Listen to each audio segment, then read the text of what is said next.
next Wednesday, February 26th.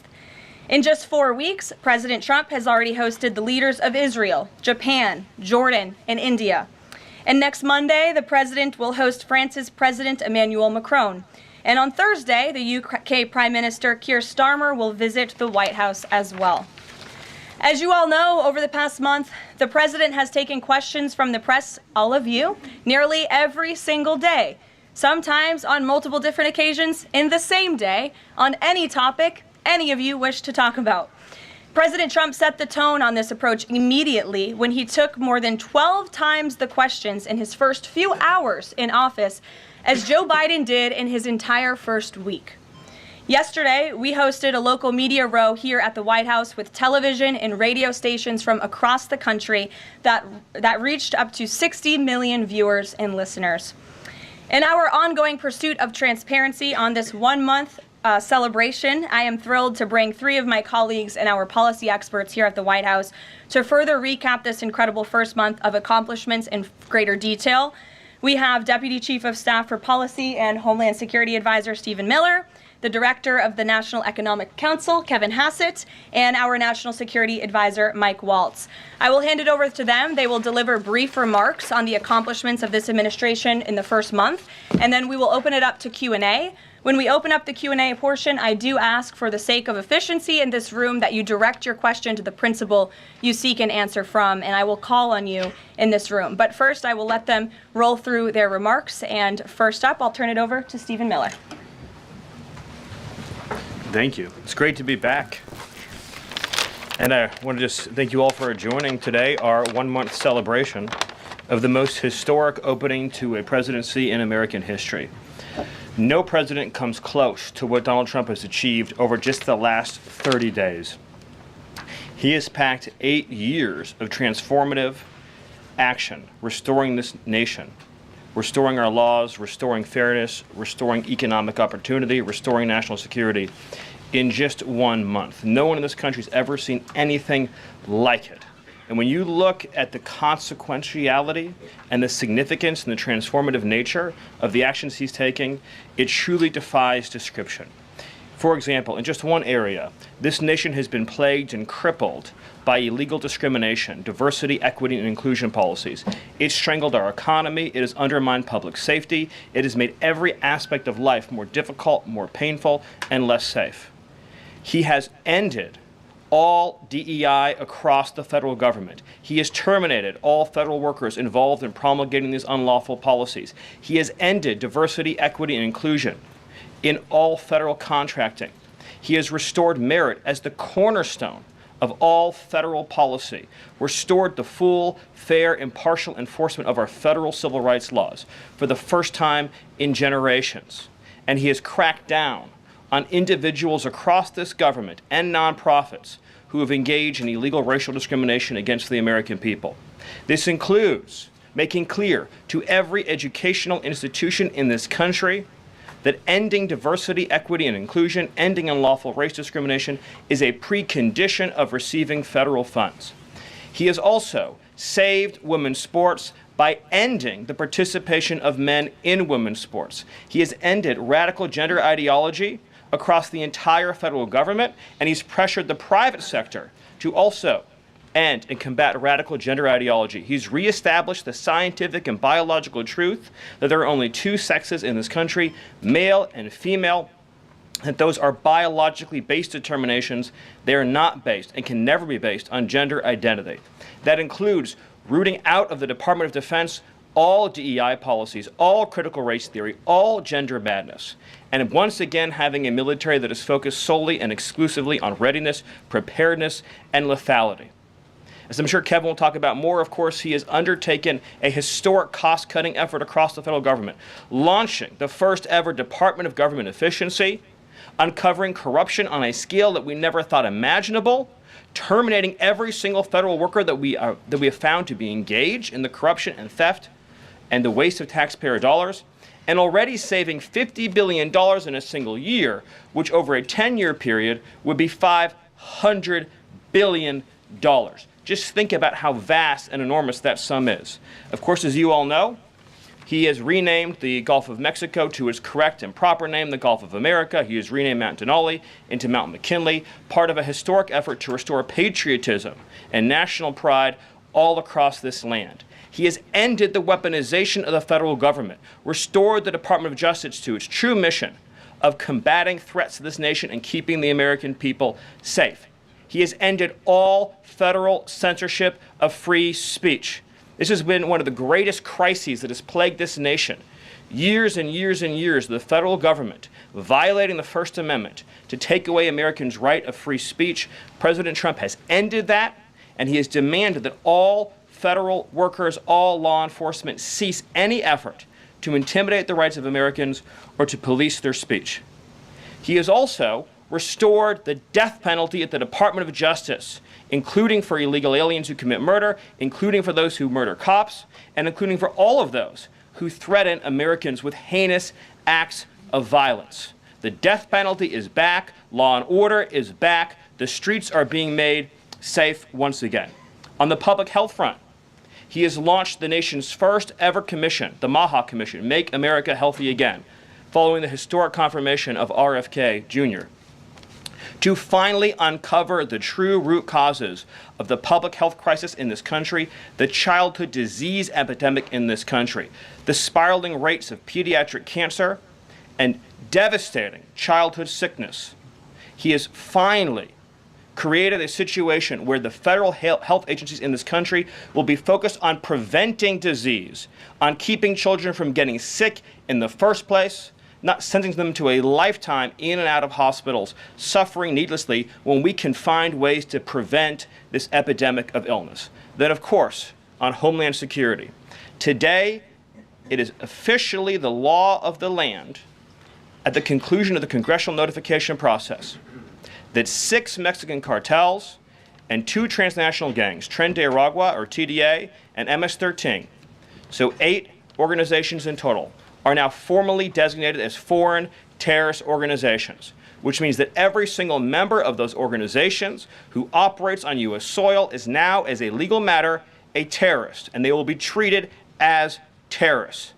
This is a sea change in U.S. policy, and this means the Department of Justice and the Department of Homeland Security, along with the rest of U.S. law enforcement and the Department of Defense, are now operating in a legal reality where these cartels are recognized as terrorists. And there will be a whole of government effort to remove these terrorists from our soil and to degrade their ability to threaten or undermine any American security or sovereignty interests. Border crossings, since the day he took office, are down 95%. I think it's almost impossible to even describe the scale and scope of that achievement. President Trump, within days of taking office, cut border crossings 95%. And those few who have dared to cross are being either prosecuted or deported. They're either facing significant jail time for trafficking, smuggling, harboring, aiding, impeding, or they're being immediately removed from our soil. Either way, at the end of the process, they are going home. He's re-implemented Remain in Mexico, and he has obtained historic cooperation from foreign countries all around the world in accepting their deportees back. And he has used the United States military to fully seal the southern border with a historic deployment of both active duty and National Guard troops, resumed the building of infrastructure. He has opened up Guantanamo Bay, and he's using military aircraft to carry out deportations all across this country. And ICE is joining with ATF, DEA, and FBI to carry out the largest deportation operation in American history. The criminals are going home. The border is sealed shut. America is safe, sovereign, proud, and free. We are a nation that everyone in the world understands all across this planet. You do not come here illegally. You will not get in. You will go to jail. You will go home. You will not succeed. This is the biggest and most successful change in any area of law enforcement that this nation has ever seen, and he did it in under 1 month. Thank you. Yes. Well, thank you, Karoline. Thank you, Stephen. one of the things that President Trump cares most about is job creation, and it was about 7 years ago I had the honor of joining you in this room for the first time, and it looks like we've created a lot more jobs in the last month. Look at how many people are here. My estimate is about 180, but I didn't count. So thank you. It's really an honor to be back here. I think that I just want to go over a few things and then hand it off to Mike. The first thing is that the president has told us to prioritize fighting inflation. And he had to do that because, as you know, President Biden let inflation get completely out of control. And he did it with policies that made no sense. They made no sense. A lot of times people say to us, our friends the journalists, why are you doing that? But I like to think, why did they do that? Why did they spend so much money? And then why did the Fed print so much money so that we had inflation as high as we've ever seen since Jimmy Carter? So why did they do that? So we're addressing inflation. We didn't have to address it in the first term because it was always in the ones, almost always. But we're going to get it back there. And how are we doing it? Well, we're doing it with a plan that President Trump and I and others have talked about in the Oval that involves like every level of fighting inflation. First, the macroeconomic level. We're cutting spending. We're cutting spending in negotiations with people on the Hill. We're cutting spending with the advice of our IT consultant, Elon Musk. And then we're also looking into supply side things, like restoring Trump's tax cuts, maybe even expensing new factories so that there's an explosion of supply. If you have an explosion of supply and a reduction in government demand, then inflation goes way down. And then one of the things that you want to say is, well, when are you going to see it? Well, the first thing that you'll see when the markets believe that we're going to get inflation under control is that the 10-year Treasury rate goes down, because that's how they think about future expected inflation. And so we're still going to see some memory of Biden's inflation. It's not going to go away in a month. But the 10-year Treasury before the last consumer price index had dropped about 40 basis points. 40 basis points because markets were optimistic about our ability to fight inflation. 40 basis points is kind of not a fun thing to say. Economists talk that way. I apologize. But the way to think about it is, for a typical mortgage, if that affects the mortgage rate, then it's going to save a typical family buying a house about $1,000 a year. And that's just in our first month. Okay. The second thing we've done is we've had a lot of trade talks. In fact, I was just meeting a minister from Mexico with Howard Lutnick just a couple of hours ago. And we're talking about reciprocal trade, and we're also talking about the fentanyl crisis. And so reciprocal trade is about our government treating other governments the way they treat us.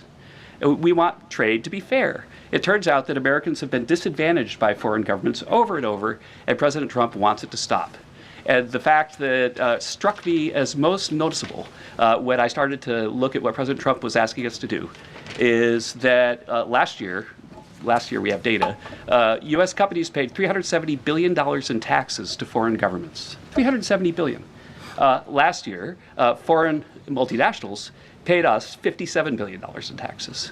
We have 1/4 of world GDP. They have 3/4 of world GDP, and we're paying 370, they're paying 57. This is not reciprocal. We're going to try, or we're going to, fix it. The other thing that we've done is we've had an all-of-the-above energy approach that's led by Doug Burgum and Chris and a really large team, EPA. And we've already made so many actions that are going to affect the price of energy and lower inflation. We've opened up 625 million acres to energy exploration. We've cut 50 years of red tape that makes it so you can't have permits. And we've even made it so that when you go home, if you get a new one, then you can take a shower or flush a toilet or read under a light bulb. We're doing that too. So finally, let's just think about like the facts that we can see right now that we think are awesome. So guess what? Small business optimism has gone up by the most ever since President Trump came in.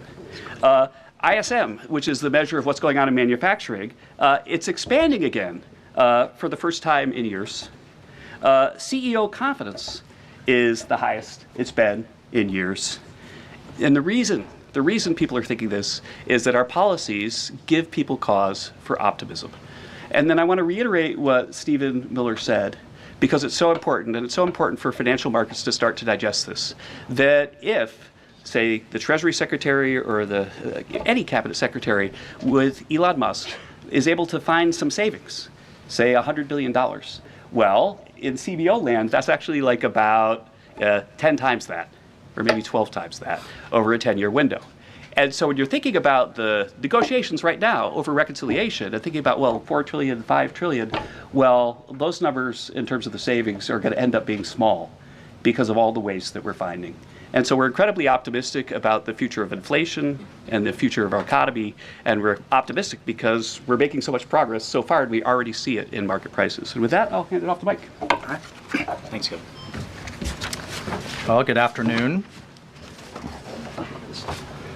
What a month, and what a sea change in our foreign policy. In addition to what we're doing on the border and restoring American sovereignty, in addition to what we're doing in our economy and the job creation and the inflation reduction, we are bringing the world back to where it was at the end of President Trump's first term, which is a world of peace, prosperity, and looking forward and getting us out of the chaos that we've just seen over the last 4 years. So over the last month, just to name a few, I had the honor of sitting in the Oval Office as President Trump spoke with President Putin, and then immediately spoke with President Zelenskyy, and both of them said only President Trump could bring both sides to the table, and only President Trump could stop the horrific fighting that has been going on now for the better part of 4 years,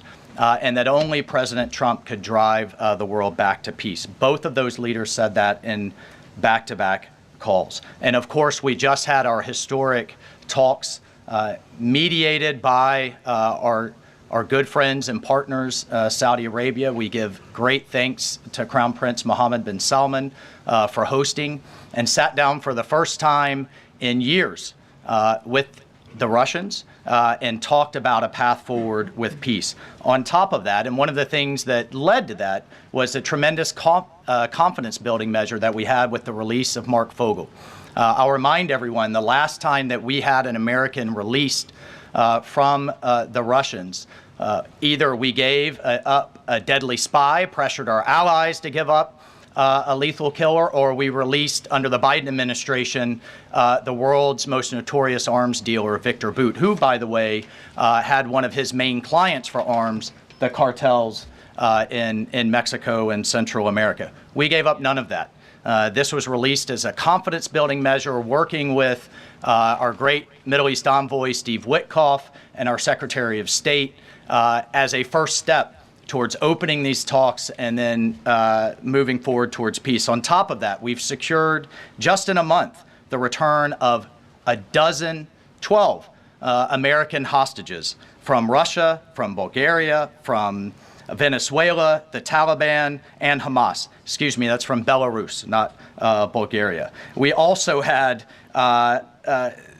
for the first time in quite some time, we took out a senior leader of ISIS, an international financier and recruiter that the military had been trying to take out for quite some time, and wasn't able to do so, frankly, because of a bureaucratic approval process. President Trump said, take him out, and that ISIS financier and leader is no longer on this earth. We've also taken action to eliminate other terrorist organizations in the Middle East. We drove, before the president was even in office, he started talking consequences for people that would hold Americans. Heretofore, there's been nothing but upside. You take an American, you get some better deal. You take another one, maybe you get a better deal. No more.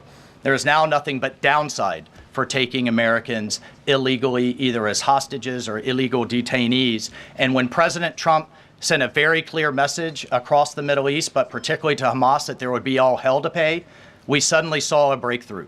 And now we just saw the release of yet another group of hostages. There have been dozens now, including 2 Americans that we've seen once again reunited with their families. As part of the talks with King Abdullah, he offered, and I think the entire world is graciously accepted, to take 2,000 sick children, cancer patients, and others out of Gaza as a humanitarian gesture.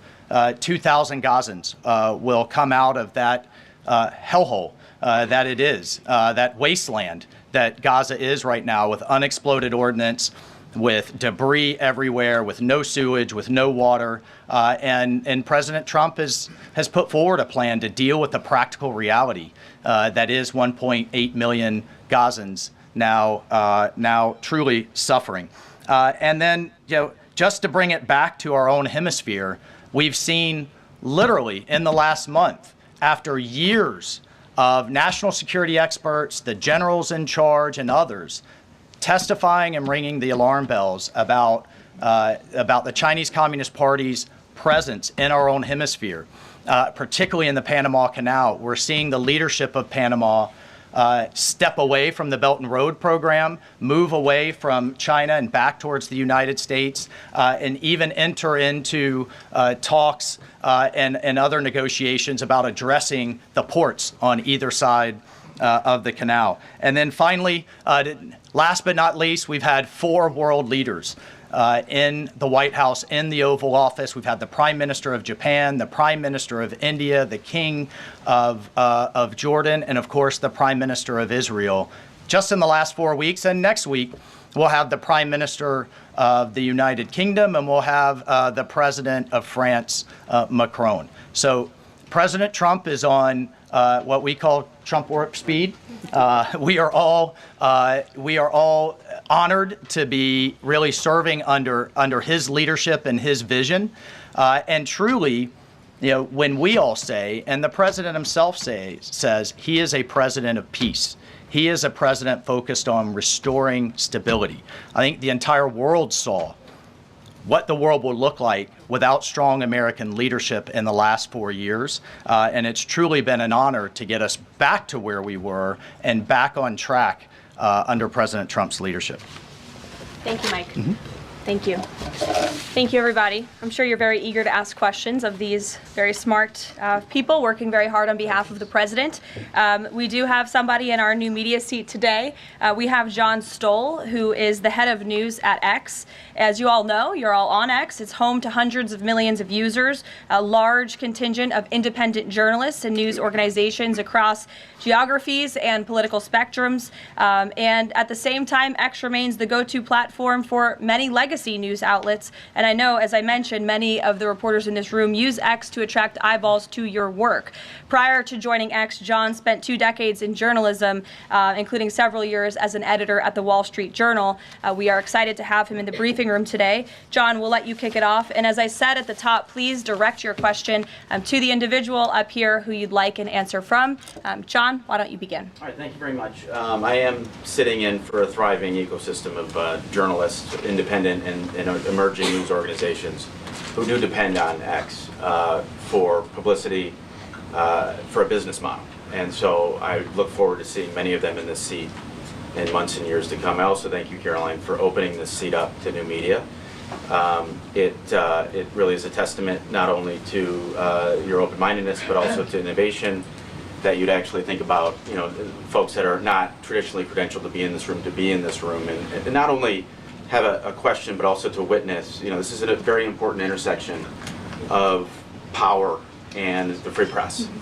And so just the ability to witness this and be part of it, it brings everybody's game up. So thank you for that. I think this is for Mike Waltz. My question is about Ukraine. Sure. For about more than 10 years, I've been fascinated, like many, with what's going on. Was in Northern Europe, working out of the Baltics when Crimea was annexed, and was a lot of this came on Twitter. The platform used to be known as Twitter. Was a lot of European leaders would talk about their disappointment and solidarity with Ukraine, but when it came to actually doing something, it felt like they were passing a hot potato and sent it over the Atlantic. I wonder how much of what we're seeing right now out of the administration and President Trump is a call to Europe and the European leaders and the allies that we've traditionally had to pick up that hot potato and start doing something a little bit more concrete to win and preserve the peace in Ukraine. The second question I have is, it's related, is there's been a lot of speculation that President Trump and the administration might be manipulated by Vladimir Putin. I wonder if you can just talk a little bit about the administration's posture and your confidence in the competence of this administration to go toe-to-toe with Vladimir Putin. Well, if there's I'll take the second question first. If there's anybody in this world that can go toe-to-toe with Putin, that could go toe-to-toe with Xi, that could go toe-to-toe with Kim Jong-un, and we could keep going down the list, it's Donald J. Trump. He is the deal maker in chief. There is no question that he is the commander in chief.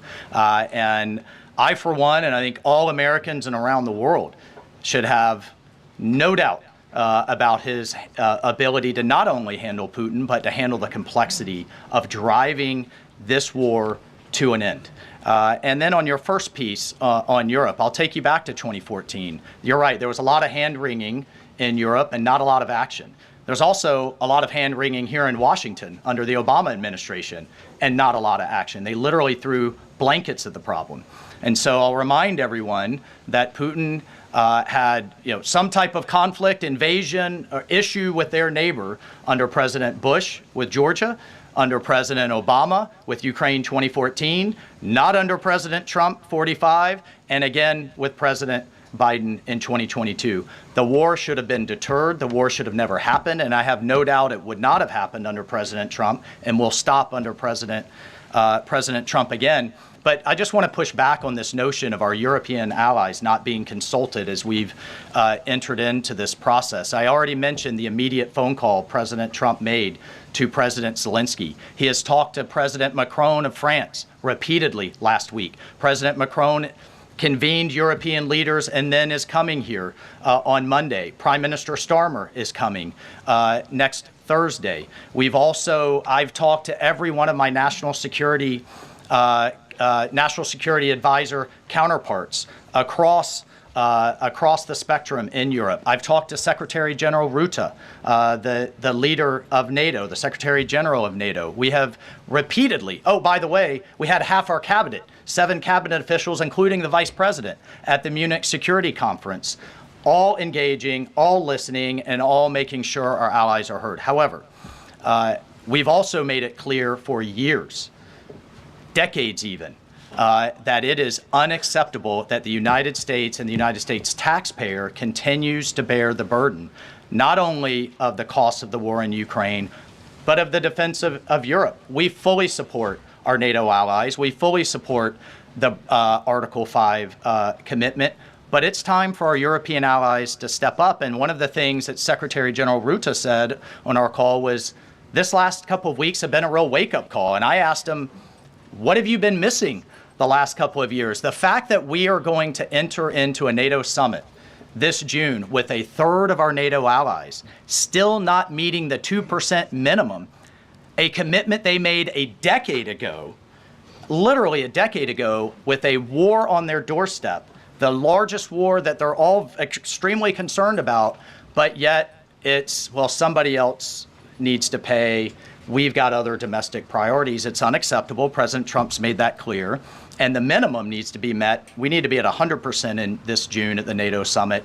And then let's talk about exceeding it, which is what President Trump has been talking about with 5% of GDP. Europe needs to step up for their own defense as a partner. And we can be friends and allies and have those tough conversations. Great. Peter. Thank you, Caroline. I have a Ukraine one and a Doge one. Who can talk Doge? Stephen. All of us. Well, so Stephen, we're hearing about these Doge dividend checks that would be 20% back to taxpayers, 20% to pay down the debt. 60% is left. Who gets that?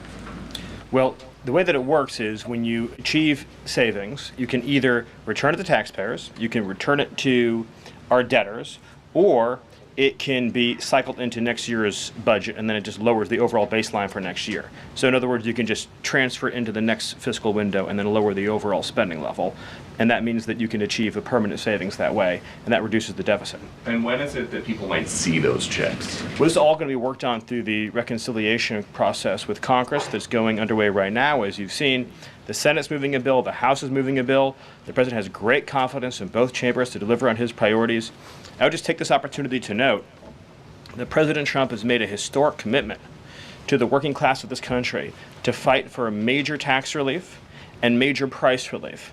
And cutting spending, as Doge is doing, and cutting taxes is the key to delivering on both of those promises, and President Trump is resolutely committed to doing both. Thank you. And on Ukraine, I guess this is for Mike. Sure.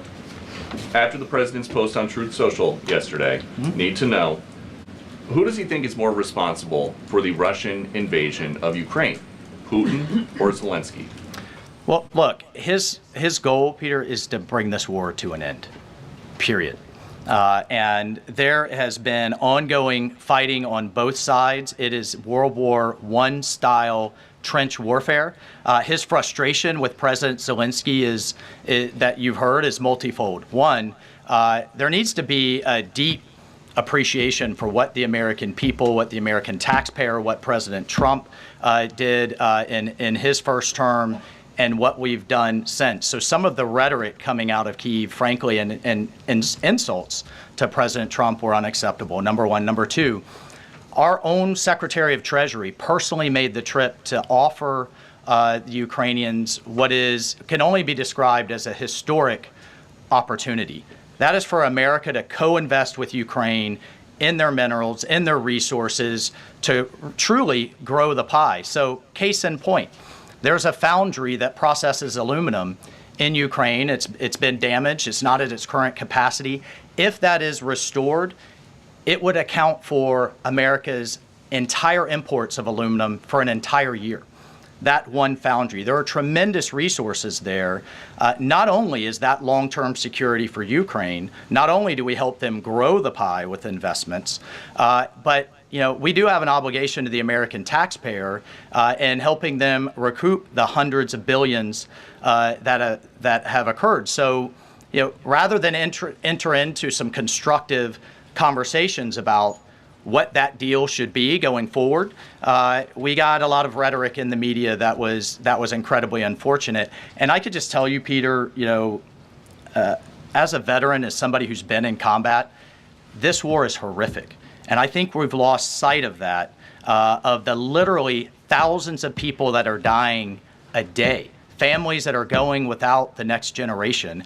And I find it kind of, frankly ridiculous. So many people in Washington that were just pounding the table for a ceasefire in Gaza are suddenly aghast that the president would demand one and both sides come to the table when it comes to Ukraine, a war that has been arguably far greater in scope and scale, and far more dangerous in terms of global escalation to U.S. security. And I do have one for Karoline. Does President Trump have a bet with Trudeau about this USA-Canada hockey game tonight? And when there is a big hockey game on, is the president watching for the goals or for the fights? Probably both. I think he's watching for the United States to win tonight. I know he talked to the USA hockey team this morning. He talked to the players after their morning practice around 10 o'clock.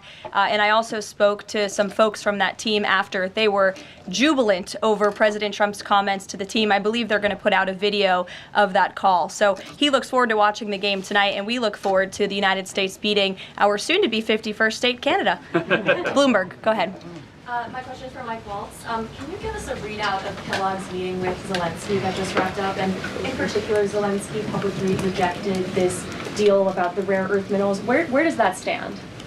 Well, we're going to continue to have, he needs to come back to the table, and we're going to continue to have discussions about where that deal is going. Again, we have an obligation to the taxpayer. I think this is an opportunity. The president thinks this is an opportunity for Ukraine going forward.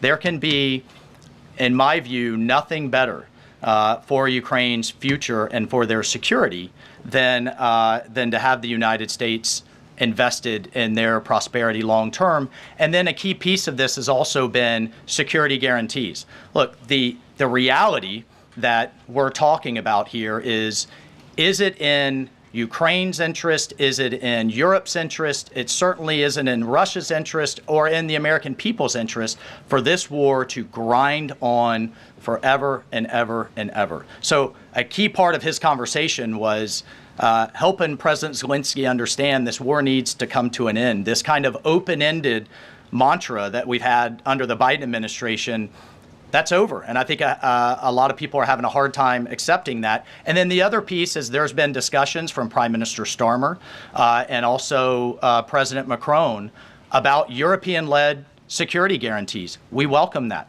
We've been asking Europe to step up and secure its own prosperity, safety, and security. So we certainly welcome that, and we certainly welcome more European assistance. As I told my counterparts, come to the table with more if you want a bigger seat at the table. And we've been asking for that for quite some time. And has Russia pushed for sanctions in your talks with them? And have you consulted with international partners and allies about potentially rolling back sanctions in these negotiations to end the war? The talks with our Russian counterparts, both with my counterpart, the National Security Advisor, Secretary Rubio's counterpart, the Foreign Minister Lavrov, it really was quite broad, focused on what is the goals for our broader relationship, but very clear that the fighting has to stop to get to any of those brighter goals. And as a first step, we're just going to do some common sense things like restore the ability of both of our embassies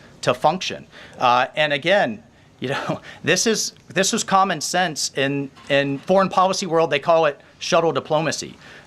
We have to talk to both sides in order to get to both sides to the table, and both sides have said only President Trump could do that.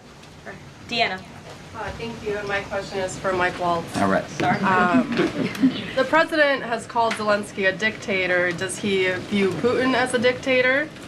And does he want Zelenskyy out of power? I know he's called for elections. And then thirdly, the head of the Defense Committee in Ukraine's parliament just has claimed that the U.S. has stopped selling weapons to Ukraine. Is that true?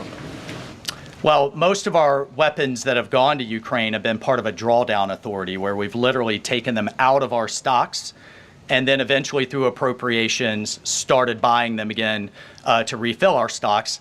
I'll just state that there has been a lag in a lot of that process. So many of our stocks, as we look at our operations around the world, are becoming more depleted. That's one of the reasons many people have had a lot of concern about when does this end? How much is it going to take? How many lives will be lost? How much will we spend? As a member of Congress, we repeatedly asked the Biden administration those questions, and we never got a satisfactory answer. Look, President Trump is obviously very frustrated right now with President Zelenskyy. The fact that he hasn't come to the table, that he hasn't been willing to take this opportunity that we have offered. I think he eventually will get to that point, and I hope so very quickly. But President Trump, as we made clear to our Russian counterparts, and I want to make clear today, he's focused on stopping the fighting and moving forward. And we could argue all day long about what's happened in the past. Reagan.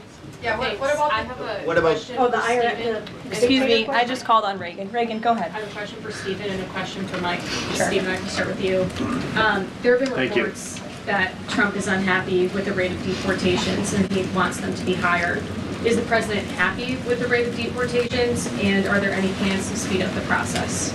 Well, first of all, we all appreciate the encouragement from the media to deport as many illegal aliens as humanly possible. So thank you, and I will promise you that the full might of the Department of Homeland Security, the Department of Justice, the Department of Defense, and every element and instrument of national power will be used to remove, with speed, all criminal illegals from the soil of the United States of America, to enforce final removal orders, and to ensure that this country is for American citizens and those who legally belong in this country.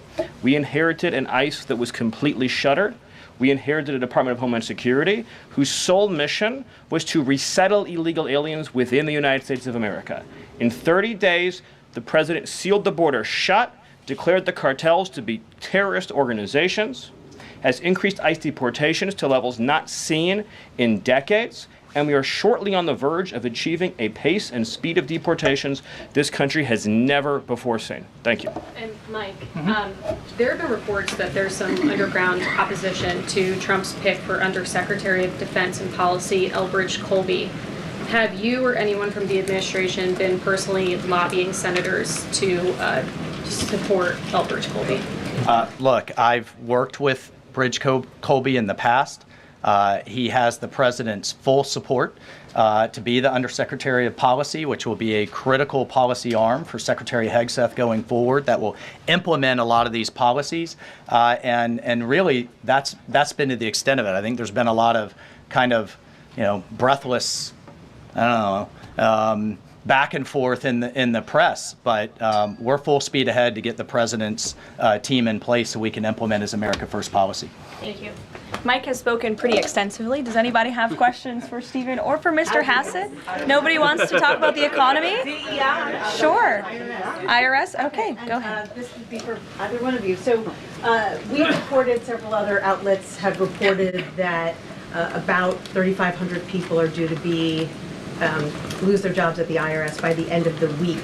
If the goal of these spending cuts across the federal government has been to reduce the debt, why impose some of the deepest cuts we've seen so far at the agency responsible for raising revenue for the federal government? Well, I think our objective is to make sure that the employees that we pay are being productive and effective. And there are many, more than 100,000 people working to collect taxes, and not all of them are fully occupied. And the Treasury Secretary is studying the matter and feels like 3,500 is a small number, and probably can get bigger, especially as we improve the IT at the IRS. And so I think that it's absolutely something that is on the table for good reasons. And the point is that don't just talk about the IRS, talk about all of government. That there are so many places. I live in D.C. You maybe live in D.C. where nobody's going to the buildings. People aren't commuting because nobody's doing their job. We look back and we see that there are all these people doing 2 jobs while they're getting a government payroll on the payroll. So the point is we're fixing that, and the IRS is a small part of that picture. So you're saying that everybody who's being let go was doing a bad job? I'm saying that we're studying every agency and deciding who to let go and why. And we're doing so very rationally with a lot of support from analysis. Because we're being told by a lot of people who have been let go at other agencies that they were told they were being dismissed because of poor performance, when in some cases they haven't even had a performance review yet because they've only been on the job a couple of months. Yeah, I've never seen a person who was laid off for poor performance say that they were performing poorly. Okay. Karoline?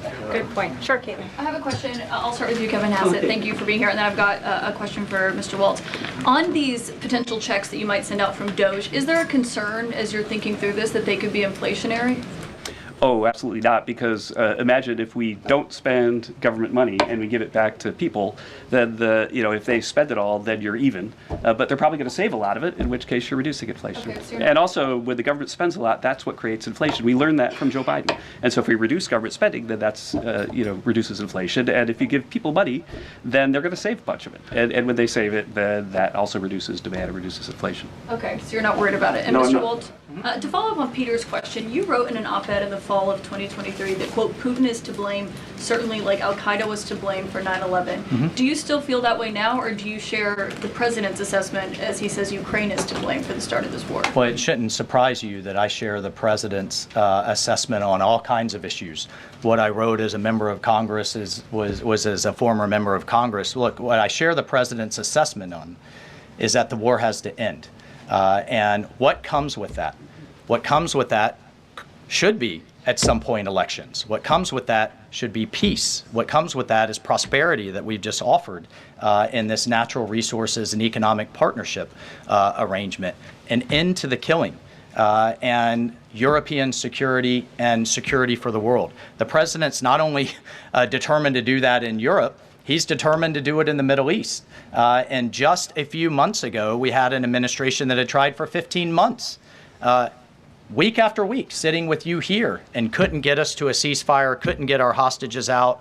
Now we're at that point. We're back to the maximum pressure on Iran, and we have just begun, and we will drive towards a ceasefire and all of those other steps. I'm not going to pre-negotiate or get ahead of the sequencing of all of that. It's a very delicate situation. But this is a president of peace, and who here would argue against peace? Okay, so you do share that assessment. And can I follow up? In 2017, Go ahead. then President Trump. Go ahead. Can I just follow up Jordan. really Thank you. quick? You So, just had 2 questions, Caitlin. Can I Jordan, just- go ahead. Mr. I have an important Hassett. follow-up Jordan, from Mike go ahead. Waltz. So, Go ahead. Mr. Hassett, you were speaking about tariff revenue, and you also addressed a question about the IRS. President Trump has spoken about replacing income tax with tariff revenue, especially with all this waste, fraud, and abuse that we're seeing cut. Is that a possibility? Absolutely. And in fact, if you think about the China tariff revenue that we're estimating is coming in from the 10% that we just added, plus the de minimis thing, that it's between $500 billion and $1 trillion over 10 years is our estimate. And that's something that is outside of the reductions that markets are seeing through the negotiations up on the Hill. And so we expect that the tariff revenue is actually going to make it much easier for Republicans to pass a bill, and that was the president's plan all along. And then I have a question for Stephen Miller about Doge. So you spoke about Doge. You said roughly $50 billion is set to be cut in a year of waste, fraud, and abuse by unelected bureaucrats. We're hearing this ironic narrative from the president's critics and the left-wing media that Elon Musk is an unelected bureaucrat and he's doing all this terrible stuff. Isn't one of Doge's objectives to get rid of the federal bureaucracy, the deep state? And also, who was running the White House when Joe Biden was in office? Because I don't know a single person who believes it was Joe Biden. You're tempting me to say some very harsh things about some of our media friends. Yes, it is true that many of the people in this room for 4 years failed to cover the fact that Joe Biden was mentally incompetent and was not running the country. It is also true that many people in this room who have used this talking point that Elon is not elected fail to understand how government works. So I'm glad for the opportunity for a brief civics lesson. A president is elected by the whole American people. He's the only official in the entire government that is elected by the entire nation, right? Judges are appointed, members of Congress are elected at the district or state level, just one man. And the Constitution, Article 2, has a clause known as the vesting clause, and it says the executive power shall be vested in a president, singular.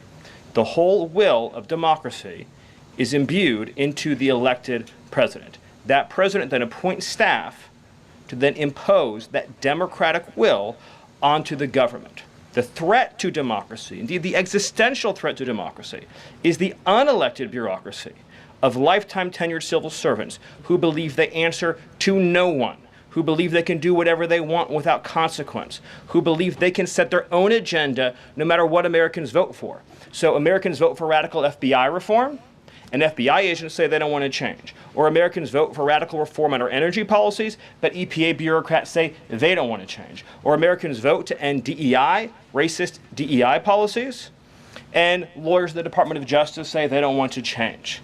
What President Trump is doing is he is removing federal bureaucrats who are defying democracy by failing to implement his lawful orders, which are the will of the whole American people. Thank you.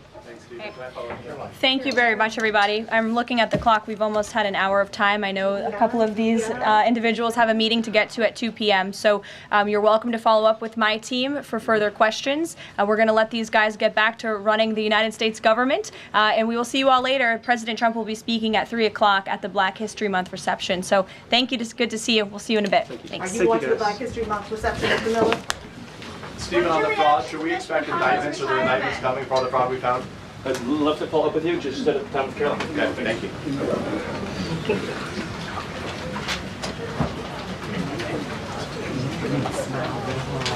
When I said DEI, so